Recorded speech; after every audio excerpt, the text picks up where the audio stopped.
Iran ও আমেরিকার যুদ্ধ নিরসনে দীর্ঘদিন ধরে মধ্যস্থতাকারী হিসেবে ভূমিকা পালন করে আসছে পাকিস্তান। তাদের এই কূটনৈতিক উদ্যোগ বিশ্বজুড়ে প্রশংসিত হয়েছে। তবে এবার ইরান যুদ্ধ চলাকালীন ইসলামাবাদের প্রকৃত অবস্থান নিয়ে বড় প্রশ্ন তুলেছে আন্তর্জাতিক বার্তা সংস্থা রয়টার্স। 18 মে প্রকাশিত এক বিশেষ প্রতিবেদনে রয়টার্স দাবি করেছে, মধ্যস্থতার আড়ালে সৌদি আরবে বিপুল পরিমাণ সেনা ও সামরিক সরঞ্জাম মোতায়েন করেছে পাকিস্তান।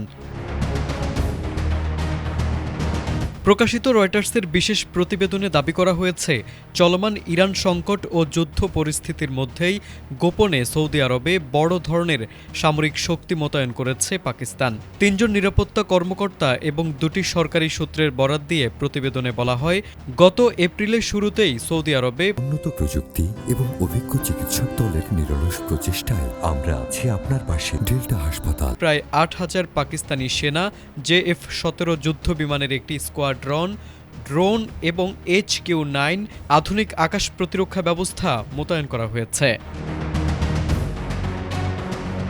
রয়টার্সের তথ্য মতে, সৌদিতে এই বিপুল পরিমাণ সেনা ও সামরিক সরঞ্জাম মোতায়েনের সম্পূর্ণ অর্থায়ন করেছেন বাদশাহ সালমান নিজেই। তবে যুদ্ধাস্ত্র ও প্রতিরক্ষা ব্যবস্থাগুলো পরিচালনা করছেন পাকিস্তানি সামরিক কর্মীরা। ধারণা করা হচ্ছে, গত বছর হওয়া একটি দ্বিপাক্ষিক প্রতিরক্ষা চুক্তির অংশ হিসেবেই ইসলামাবাদ এই সিদ্ধান্ত নিয়েছে। ওই চুক্তি অনুযায়ী দুই দেশের যে কোনো একটি দেশ আক্রান্ত হলে অন্য দেশ তার প্রতিরক্ষায় সামরিক সহায়তা দিতে বাধ্য থাকবে। সম্প্রতি যুক্তরাষ্ট্র ও ইসরায়েল যৌথভাবে ইরানে হামলা চালালে জবাবে মধ্যপ্রাচ্য জুড়ে মার্কিন ঘাঁটিগুলোতে পাল্টা আক্রমণ শুরু করে তেহরান। ভয়াবহ এই পরিস্থিতিতে পাকিস্তানের মধ্যস্থতায় সাময়িক যুদ্ধবিরতি আসলেও সৌদিতে ইসলামাবাদের এই সামরিক উপস্থিতি নতুন সমীকরণ তৈরি করেছে।